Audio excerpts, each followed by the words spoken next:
Hey guys, Aaron Cybertron Zeng here, and today I'm back with another episode of Road to Ranked, where I climb the online VGC 20 ladder and provide live commentary as I go. In the last episode, we featured this really fun Trick Room team with Marowak and Azumarill. Marowak was definitely the star of the last one, so I'd love to bring Azumarill a little bit more in today's episode, but of course, feel free to try out this team yourself, linked in the description below, as well as the code, and thank you to Federico for showing me this team and for making some slight additions to my original Trick Room team. So, let's just get today's episode started. We're going up against a rain team, but pretty interesting combinations of Pokemon here. You have the Cinderace and the Rillaboom, as well as the Togekiss and the Gyarados next to the classic Rain Core. So, I think the first thing to note is that my opponent does not have any Psychic resists, but of course they do have Rillaboom, which can control the terrain. So, in the last episode, we went up against a rain team, or something similar to it, yeah. And there was also Scizor in that match that we probably should have lost, but this time around, like, no Psychic resists at all means even if you change the terrain, Hat's in a pretty solid place. So honestly, Psychic Spam looks really good here. I actually might want to max the Azumarill, so I'm thinking of actually Hatterene Rillaboom so that I don't have to, I'm not forced to just go for, like, Follow Me turn 1. Instead, Rillaboom can Fake Out, because the goal is really to win the terrain war, and I think it's likely my opponent might want to consider switching in Rillaboom earlier than later. And for the last one, I'm actually going to bring the Azumarill. I think you could definitely make an argument for Max Marowak in this game, because Marowak, of course, could also just go for Max Flare or change the weather, but like I said, we didn't really use Azumarill very much in the last episode, and I think it could be really solid here. So, let's jump into the first game. As always, if you guys enjoy, please share support by leaving a like in the video. I'd really appreciate it, and I really do appreciate everyone coming out and tuning into the recent, Series 5 content, so it makes me happy to see so many people come out and watch, and I hope you guys have been enjoying it. Question of the day, I'm curious what Pokemon you think is currently underrated in the format. For me, honestly, I gotta go with Cobalion. That Pokemon has just impressed me so much, but curious what you guys think. Let me know in the comments below. Okay, it's gonna be Politoed and Kingdra here. So Classic Rain, which honestly I don't think I was really expecting. I am sure there is going to be a Rillaboom in the back of my opponent's end. So I mean, Trick Room here is pretty safe, especially with the Focus Sash. The only question is, what do I want to do with Rillaboom? I could go straight for Fake Out here onto the Politoed. Can even go for a Grassy Glide, which is kind of tempting. And I've got a Azumarill in the back, which is obviously a great switch-in. Trick Room Fake Out here is the safest play in case the Politoed does end up surviving Grassy Glide, but I kind of want to just go straight for damage, especially because if we KO Politoed, it means you have to switch your non-Rillaboom Pokemon in, or just, take the loss and switch in your Rillaboom. If you switch in Rillaboom, that puts us in a really good spot. So the only risk here is if Politoed is able to survive and my opponent actually doubled up onto Hatterene, but I think there's also a decent chance like Kingdra maxes and goes for like Max Airstream here onto the Rillaboom. One really interesting play my opponent can make is if you're expecting Fake Out on a Politoed, actually max the Politoed so that you can double up onto the Hatterene, but it's a big commitment, and it's just going to be the classic Max Kingdra coming out here. So that was expected. I'm personally expecting Airstream here into the Rillaboom. I guess you could even go for like Helping Hand, Geyser into the Hat. Looks like he's just gonna offer Protect. Okay, that's fine by me. This is a free switch into a Azumarill now, which is actually really nice for us. So Grassy Glide's obviously not gonna do anything, but that's fine. And it's just gonna be Max Geyser, which is even better for us because this means that the Hat doesn't even faint because we have the Focus Sash. Yep. So that's perfect. We survived with the Focus Sash, and now we basically have a ton of offense pressuring our opponent this next turn. There is nothing stopping me from clicking Dazzling Gleam and Grassy Glide. So free KO onto the Politoed. It's a lot of free damage onto the Kingdra as well, and Kingdra can only target one of my two Pokemon. So we're definitely in good shape. I think the one thing I'm a little bit scared about is my opponent's potential Rillaboom in the back, because that of course can just Grassy Glide our Azumarill, but one thing we could do is basically switch in our Indeedee to change the terrain. So Dazzling Gleam here is super safe. The only question is whether I just want to go for the obvious Glide onto the Politoed, because there's a decent chance that switches out into, say, the Rillaboom in the back for my opponent. Yeah, I don't know. I mean, would you really want to stay in with Politoed here? Grassy Glide still does a fair amount of damage though, right? So I think I'm content going for this. Even if you switch out into Rillaboom, whatever. It's not the worst case scenario. Looks like they are going to commit the switch out, so I'm expecting Rillaboom to come out here. That looks like it. Yeah, so I could have gone for knockoff there, but I think risk versus reward-wise, honestly, yeah, this is fine. And the great thing is now that I forced my opponent to bring in their Rillaboom, right? So they don't get to change the terrain, and I can even just switch out my Rillaboom now into the Indeedee in the back to get full terrain control. Doesn't even look like Assault Vest on the Rillaboom, which means, yeah, we're in really good shape now. Because all I have to do now is switch my Rillaboom out. I guess I could have Protect, but the thing is that Kingdra's only knocking out one of 2 Pokemon right now, and this is why like Trick Room is just so good, and why, yeah, Kingdra can be really good if it's picking up knockouts, but in this case it's not, right? So just gonna go for Expanding Force and then switch out into Indeedee. By switching out into Indeedee, you can't go for Fake Out, and you don't get the, obviously, priority from Grassy Glide. And yeah, I'm targeting Kingdra here just because, I mean, Terrain's going to be up regardless, so it should you know, go into both slots, but that should KO the Rillaboom. I wasn't sure if Dazzling Gleam was going to pick up the knockout, that's why I wanted to go for, yeah, the alternative. Because, like, if Gleam doesn't KO there and we don't knock out Rillaboom, like, we don't necessarily have full terrain control. By knocking out Rillaboom, this just ensures that Psychic Terrain will be up for the you know, rest of the game. So, no Protect comes out, Expanding Force just picks up the knockout, so that's exactly what we want to see. Rillaboom actually, smartly enough, decides not to go for Fake Out. So it's actually an Airstream coming out, and it's going to target the NDD slot, so we are in really good shape right now. My opponent does not have a way to control terrain anymore. Like I pointed out in Team Preview, there were no Psychic immunes or resists, so with a couple turns of Trick Room left, I mean, we can just pretty safely click Expanding Force. We haven't even needed to max yet. And by getting rid of Rillaboom, that is the biggest threat to the, both our terrain as well as our Azumarill out of the way. So this is a great late game for Azumarill basically right now. There's only 2 turns of Trick Room left, so we want to be aware of that. But I think here, you're pretty much always protecting, double protecting. So what I want to do is just go for Expanding Force, which should just pick up the KO, and switch Indeedee out into Azumarill here. The main reason for this is because Azumarill can max this last turn and just put on full pressure onto Politoed basically with the KO. Okay, so bring Azumarill out. There's going to be a Protect from Kingdra. So Politoed is actually going to opt for an attack here, which is fine by me, even if you KO my Hatterene and I get a free switch in. And Grassy Glide Rillaboom looks really good in the late game against my opponent's team as well, as that does over 50%. So I could have maybe just gone for double Expanding Force, although Politoed, I don't know if it's like min speed, because if it is, it does outspeed us. It does a ton of damage to Azumarill, honestly, but no accuracy drop, which is the more important thing. Yeah. So now I can actually just bring in Rillaboom. Well, the question is Rillaboom or Indeedee. And I also might like not want to max Azumarill, although they should. Well, we know Kingdra protected, right? So that's a pretty safe slot to target. Yeah, I mean, my Indeedee is max speed, but I guess I'll bring out Rillaboom for now. Because now both Pokemon are in pressure of just getting knocked out immediately. Yeah, I think I might not Dynamax Azumarill this turn, although Dynamaxing it covers the option of Kingdra switching out. Actually, that alone I think is enough of a reason to max it, because my opponent doesn't have any Fairy resists either, so like max Fairy into... Oh, although that would change the terrain. So I'm not sure I actually want to do that yet. I think like Protect from Politoed is pretty obvious, but I'm still going to Grassy Glide here. And... yeah, I think I'm just going to go for a Play Rough. It risks the miss, but I don't think I want to change the terrain right now. So I think my opponent might just try to go for some doubles. They end up switching Kingdra, which is fine. It's going to be Gyarados coming out. But this doesn't scare me too much. It's no Intimidate either, so it's Moxie. So we get a ton of damage off here with Play Rough. And once again, like my opponent doesn't have terrain control. Play Rough fortunately doesn't miss, which is great. And that actually just one-shots the Gyarados. Oh, Life Orb Azumarill was really strong. Yeah, I mean, this game was, like, my win con I thought was maxing the Azumarill. Rain even stops now, which is even better, because you're just not doing any damage with Politoed or Kingdra, so, yeah. Quite frankly, we don't even need to max, but at this point, I think we can just glide into the Politoed, max Azumarill, and, yeah, go for max Fairy onto the Kingdra, so, should be a game.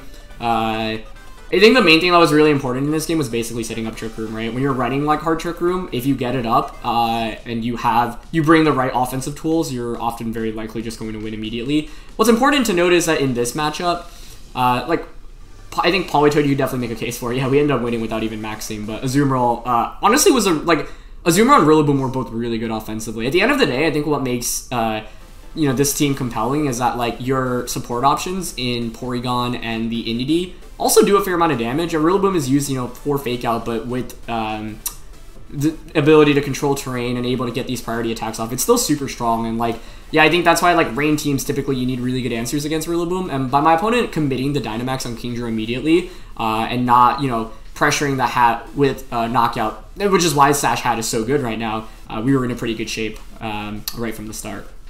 Okay. So, next team, pretty interesting. There's Alolan Persian. There's an Urshifu, which I think is always fun to go up against just because I'm curious how players are making it work right now. I think Torkoal is actually probably the scariest thing because it means even if we set up Trick Room, Torkoal might actually just underspeed us or outspeed us in Trick Room. So I think Torkoal is actually a pretty awkward Pokemon to go up against, honestly. Hat Indeedee seems relatively safe, though, because I've got the goggles. So I can just redirect any Sleep Powders away. It's a pretty free follow me Trick Room turn 1. I think we definitely want Marowak in the back this time around. Question is whether I want 2 Trick Room setters. I don't think Rillaboom has any value in this game considering that 4 of my opponent's 6 Pokemon resist it. That alone I think is already pretty tough, and like the Assault Vest doesn't really help us that much. I mean, sure, I guess it helps us survive against Togekiss and Venusaur a little bit more, but Torkoal's still going to give us a lot of trouble.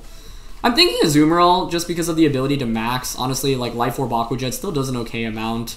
If we could chip away at the Torkoal. Play Rough is pretty strong, obviously, against the Urshifu as well. So, yeah. I said in the beginning I wanted to feature Azumarill more, so let's just go for it.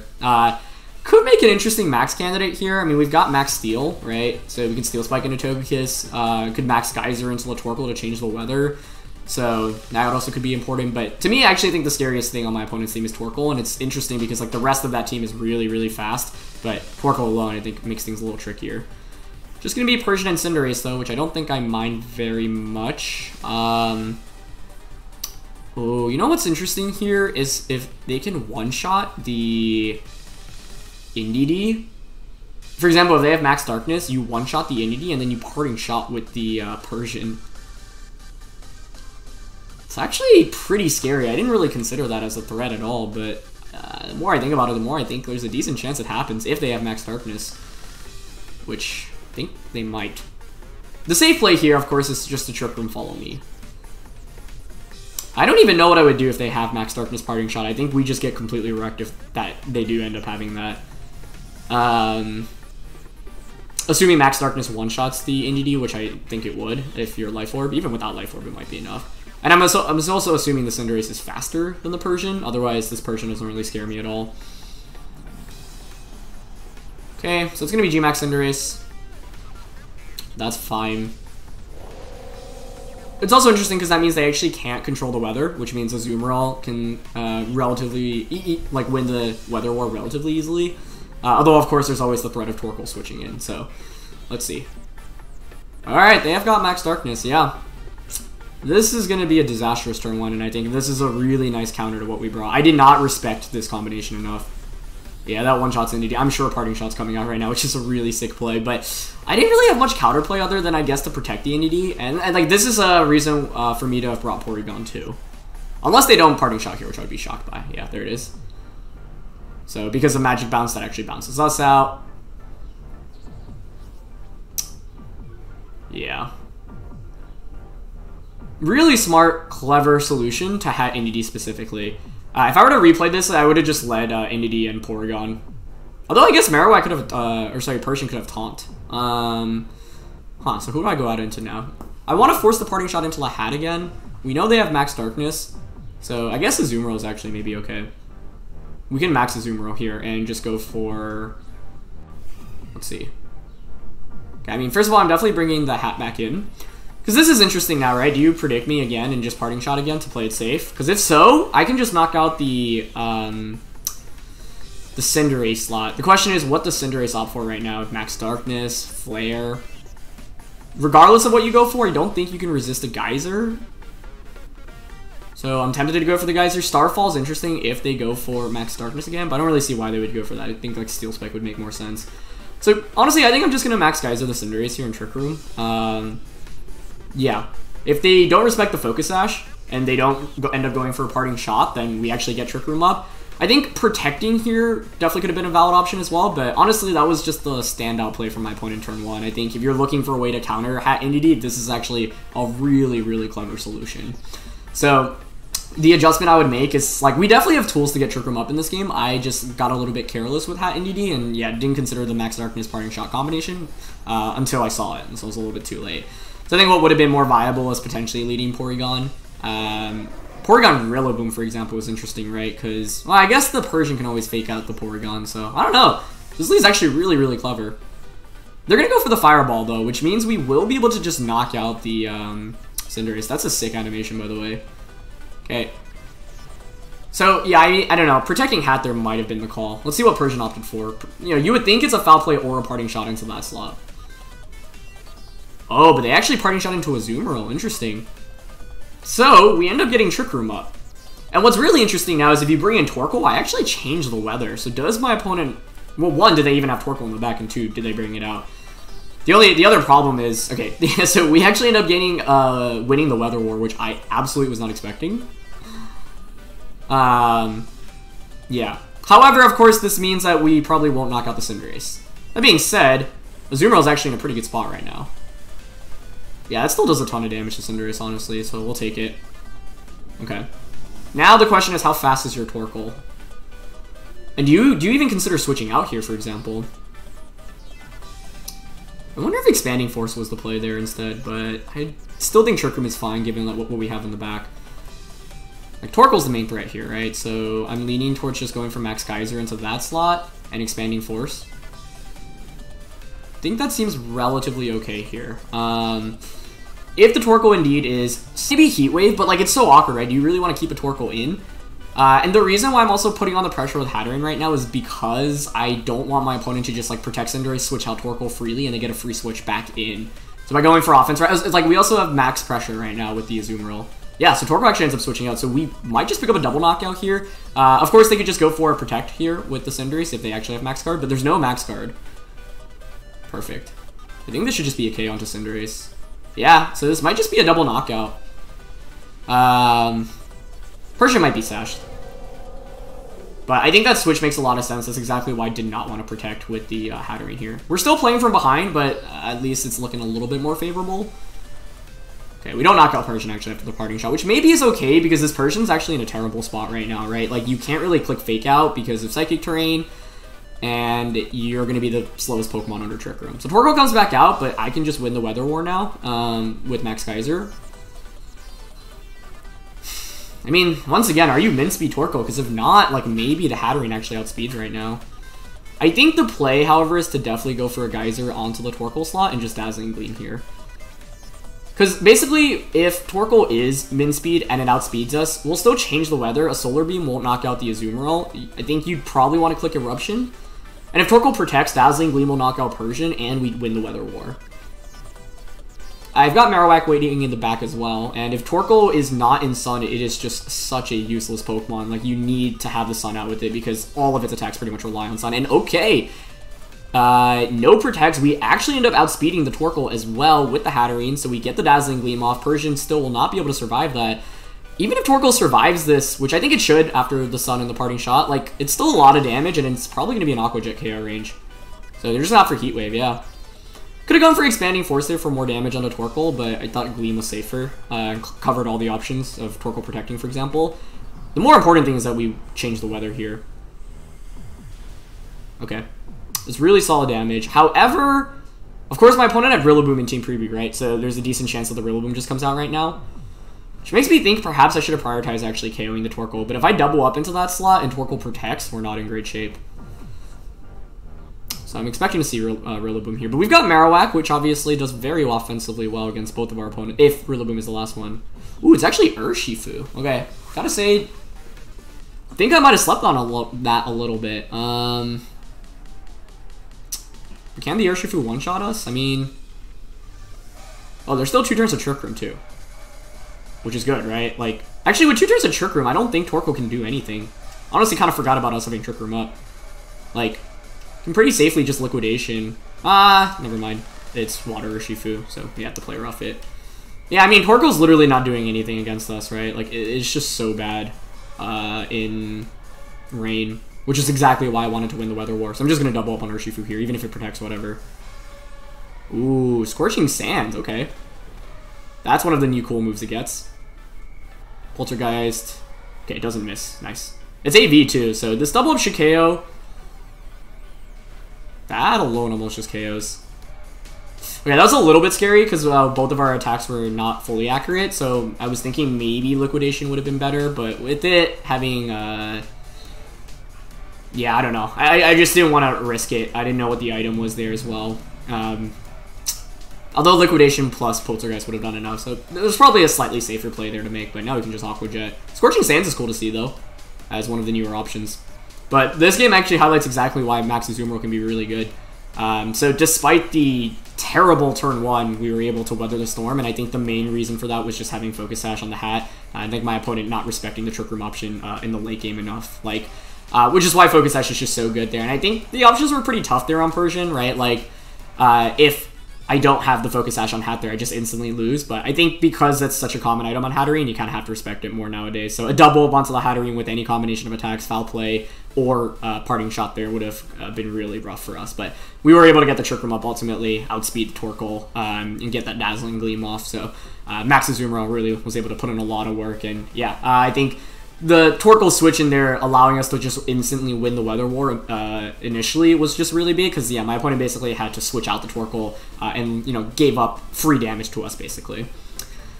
Alright, next team is pretty interesting. There is a Snorlax as well as Urshifu, Duraludon, Grimmsnarl. Huh. Feels pretty early meta with the Grimmsnarl, the T-Tar, the Lax, Gyarados, and the Duraludon, and then you just have Urshifu thrown onto there. So, bunch of resists, obviously, and immunes to Psychic, especially if it's Dark Urshifu. Snorlax could also be a problem. And the question here is, who do we want to max? Honestly, max Hat seems interesting here. The Duraludon alone means that I do not think I can lead Hat in DD, because you could just lead Duraludon plus, like, a Tyranitar and just, like, you know, Rock Slide and Flash Cannon or Max Steel Spike. So that's actually the lead I am preparing for right now, because I think that is probably the strongest option against Hat in DD. So, if I'm trying to counter that specifically, what do I want to go with?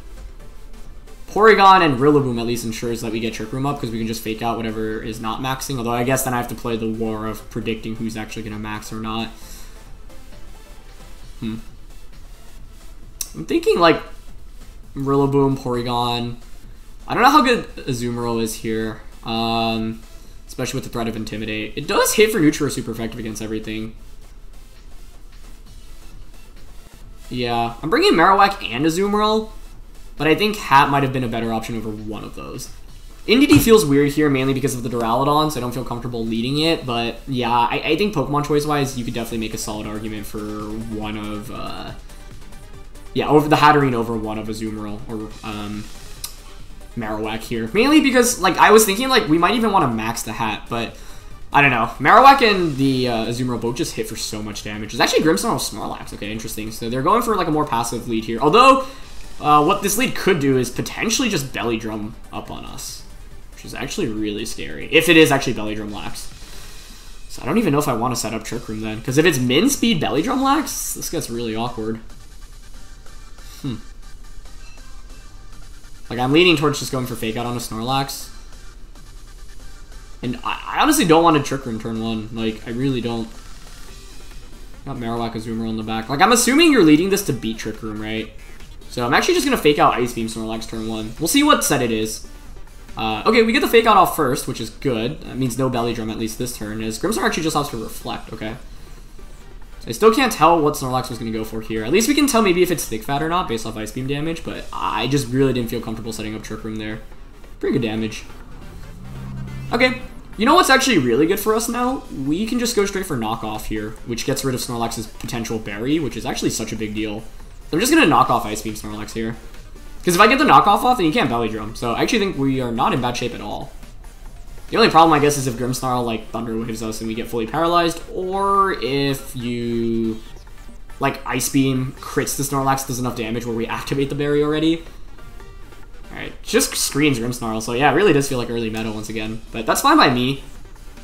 I don't mind stalling out the screens right now, so we get rid of Figgy, which is huge. Now it's like, you can't even Belly Drum if you want to after the double up here. Nice. It's Curse-Lax, okay. Scary, but we have Superpower. And this thing can't heal itself, other than from grassy terrain at this point. So, I don't mind that. Yeah. Thinking if there's any value to maxing the Rillaboom, honestly, but Superpower does more damage in this position, so I think I'm just going to go for Superpower and Ice Beam here. I just don't want to set up Trick Room when my opponent has the Snorlax up, and there's the, like, I didn't know what set it was, right? Okay, so he's finally going to opt for Thunder Wave, that's fine by me. Okay. We just need to KO Snorlax, and then we can set up Trick Room. Ice Beam Freeze would be nice at any given point, but I'm counting on that right now. We're still faster with Rillaboom. Get the superpower off. I mean, it has the defense boost and Reflect, so yeah, it survives, but that's fine. The fact that we're still faster than Snorlax means we can just double up onto it next turn for a knockout. He's just gonna offer Facade, which is even weaker, because yeah, you don't have any status conditions. Okay, so I'm pretty sure another double up should just KO the Snorlax here. Grassy Glide. Oh, the question is whether, like, you should probably Thunder Wave Porygon here with the Grimmsnarl, right? What we're doing, though, is just stalling out my opponent's turns of screens. This Grimmsnarl is not really putting on any offensive pressure, so it's kind of 2v1 right now, essentially, right? I'm just thinking of whether I want to opt for Grassy Glide instead of Superpower, but I think Superpower just does considerably more. Plus, we know we're faster than Snorlax right now anyway, so I'm just going to go for a double up onto it again. Okay, so they revealed their last attack, which is Spirit Break. I don't mind that. It does get a special attack drop, though, but I'm pretty sure a double up is still KOing Snorlax, so I'd rather see Spirit Break, honestly, than Thunder Wave, just because I don't have to deal with those rolls. But we get full Paralyze on Rillaboom. Okay, I mean, it's kind of bound to happen, so I can't really complain, but okay.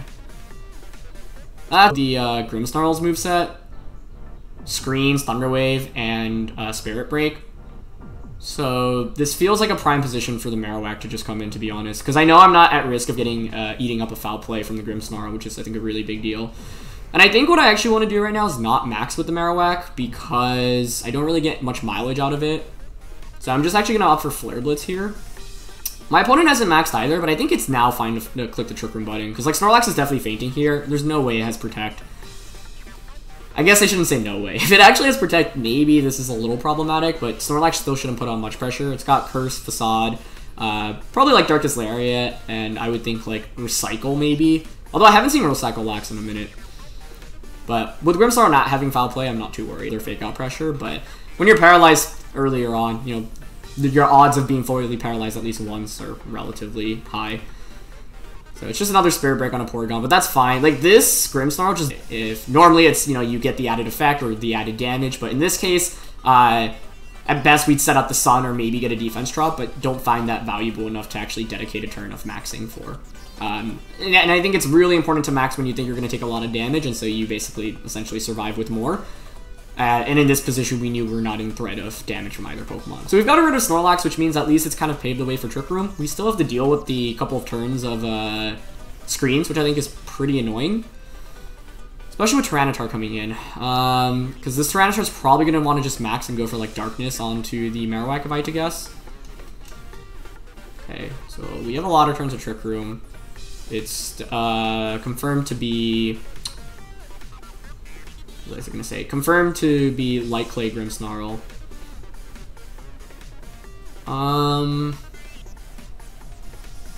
Honestly, this turn, like, I think you max and target Marowak. So what I want to do is max Guard here, and then switch out into the Azumarill. I could also just max the Azumarill. That's actually pretty compelling as well. Steel Spike. The only problem is Tyranitar with screens with the Threat of Weakness policy means that Marowak is fairly threatened. And this is why I wanted to conserve Rillaboom. If we had Rillaboom in the back, we'd have basically priority attack into the Tyranitar or just a superpower. So yeah, that full paralysis might have ended up being a big deal, but obviously can't really focus that on right now. The goal is still to just win the game. I don't know. I think my hesitation of maxing Marowak there is like if I max, I'm still in just threat of getting KO'd by a Max Darkness next turn, so I'd rather just take the damage through Protect and go from there. However, maybe my opponent targeted Porygon. I think it's relatively unlikely because you have to respect Marowak as the threat. Okay, they are going to go for Spirit Break. That's going to do a fair amount, honestly. So it doesn't feel super good, but I'm not sure I had a better option there. Okay, there's Max Darkness. Yep. Into Marowak, yeah. Okay, so that was expected. Now what I can do is max Azumarill and Steel Spike into Grimmsnarl while probably switching Marowak out. The reason I want to switch Marowak out is because our goal is right now to KO Grimmsnarl, stall out Terrain, and then Marowak... I mean, the question is basically how many extra turns of Trick Room we get, but I think I have to go for the Steel Spike on a Grimmsnarl right now. I believe there's 2 turns of Reflect left, 2 turns of Dynamax left, so we basically will stall out Dynamax and Reflect at the exact same time.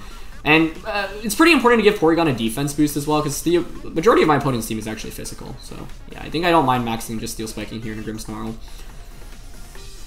We can maybe even get up another Trick Room in this game. Even if my opponent goes for Rockfall onto the Azumarill, it's really not the end of the world. My only fear is that they go for a Thunder Wave right now onto it and we get fully paralyzed. But if there's no, you know, it gives me the chances of full paras at any given point, basically. However, I am glad. Okay, they're gonna go for a Rockfall here. So my target is Azumarill, honestly, but that's still fine. Yep. Yeah, with the defense boost, that's not doing very much damage at all. Okay, so last turn I max on my opponent's end. This Grimmsnarl, I think, hangs on from Sand. Just with a little bit, yeah. Still 2 turns of Trick Room left, which is actually a really big deal, because this means that... Let's see, Azumarill should be faster. I think you probably always click Thunder Wave. I guess you could Spirit Break onto Porygon as well. I would probably Thunder Wave here if I were my opponent. So I don't mind just going for Recover here, I think. And another Steel Spike onto the Grimmsnarl. Gives us another defense boost. Grimmsnarl's gonna faint from Sand anyway, right? And there's still 2 turns of Trick Room. Yeah, so I think Recover here and Steel Spike.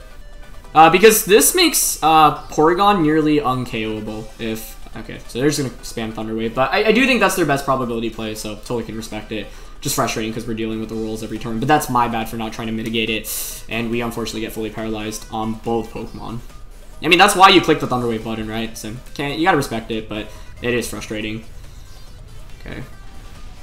Azumarill will hang on though, which is nice. I really wanted the defense boost on Porygon more than anything, though, I gotta say. But Grimmsnarl will at least finally faint. Screens are over, and we have 1 more turn of Dynamax, and we can even go for Geyser to change the weather here. Yeah. Game just would have been a little bit easier without the 3 full paras. The Porygon one, I guess, doesn't matter too much, but any recovery is still nice. And it's actually going to be Urshifu as the last one, so, I mean, that's going to get dunked on by my Azumarill. Question is what item you have on that. So we have 1 turn of Max left, 1 turn of Trick Room left. Light Screen is up. It is fighting. Max Fairy will definitely KO that, though.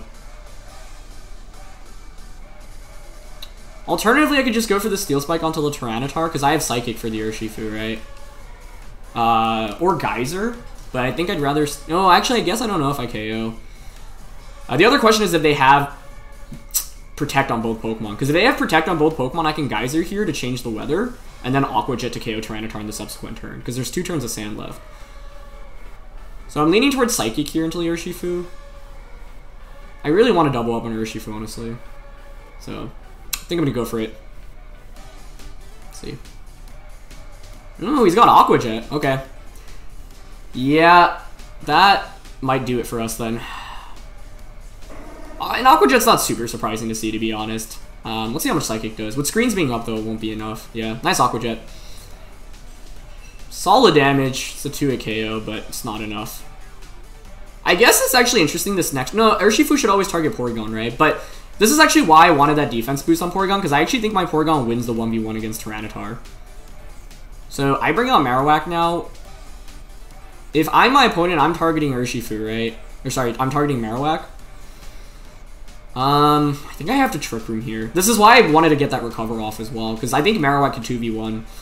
But that's why my opponent was going for the Paralysis onto it, right? Either way, it's an intense game, but because of Urshifu's ability, yeah, I think I have to Trick Room here.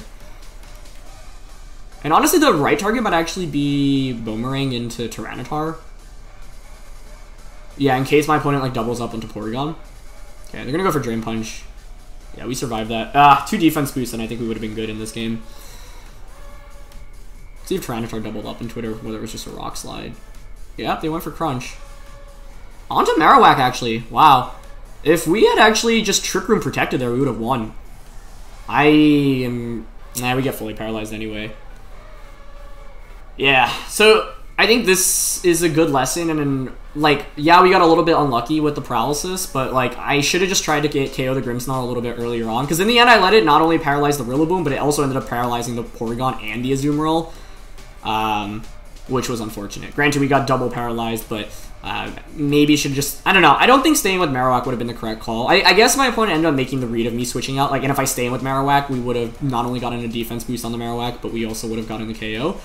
But I don't feel too bad about how I played this. I think the early game against Snorlax was played decently well, and also important to know that if we KO the the Snorlax don't get full para, the Rillaboom actually does so well into Urshifu and Tyranitar. So that full para alone was a really big deal.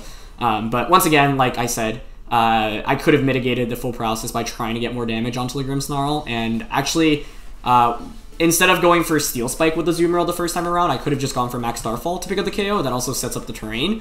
I really wanted the Steel Spike because I wanted the defense boost, which I thought was really important against the Tyranitar. And like I said, I think one win condition was actually giving Porygon 2 defense boosts, because then it can stall out both Urshifu and Tyranitar. And with Recover and Ice Beam, it's not a terrible matchup, but Porygon getting fully paralyzed makes it a little bit tougher there. So that's why, at the end of the day, like, dealing with status conditions can be annoying, but I definitely have the tools to deal with it. And I don't know, like, I feel like the early game was played out well. Like, I can't set up Trick Room against Snorlax. I got rid of the Snorlax, but the only turn that could have been a really big deal, yeah, I guess, was just going for Starfall instead of Steel Spike onto the Grimmsnarl. I just really wanted the defense boost to survive with the Azumarill a little bit longer. So, I don't know. I gotta think about it a little bit, because, like, in that position, if I switch out, and I'm referring specifically to the turn that I switched the Marowak out because we have Lightning Rod, if I stay in there and they go for Max Darkness or Max Rockfall into that slot, that's, like, really bad, right? And I wanted the defense boost onto the Porygon, so I do think, like, in this game, it was even fine to maybe take the full paras, because, like, we have, like, the odds are still, I would say, more in our favor. But yeah, if I really wanted to just guarantee that we didn't get paralyzed, the should have been to just KO the Grimmsnarl with Starfall instead of Steel Spiking, because I thought Steel Spike would pick up the KO, but hung on with just a little bit. Either way, though, definitely some intense games. That end game too, I mean, we ended up getting fully paralyzed, but yeah, I think we could have protected the Marowak and even just tried to Trick Room.